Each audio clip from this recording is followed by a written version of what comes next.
certaines de leurs revendications ne sont pas satisfaites. Des voleurs de ferraille pris en flagrant délit, la main dans le sac dans un établissement scolaire. Le maire de Dakar était en effet en visite de terrain pour préparer la rentrée des classes dans les zones inondées. À Grand Dakar, l'environnement est peu favorable au fonctionnement normal d'une école. C'est du moins le constat de ces autorités. C'est un reportage de Ibou Cissé et Birahima Saonera. C'est bientôt la rentrée des classes. Beaucoup d'écoles primaires de la ville de Dakar sont toujours sous les eaux. En plus des inondations, la plupart de ces établissements sont dans une situation désastreuse.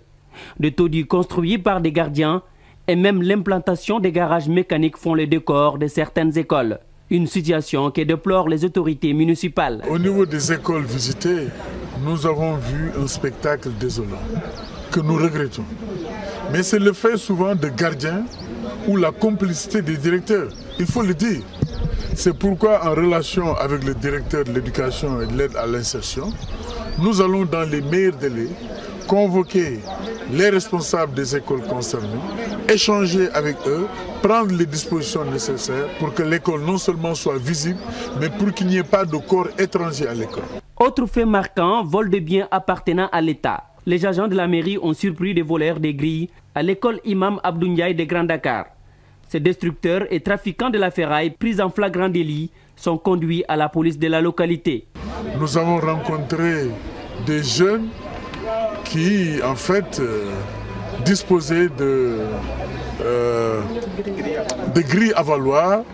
Donc, nous étions obligés de les interpeller, d'échanger avec eux.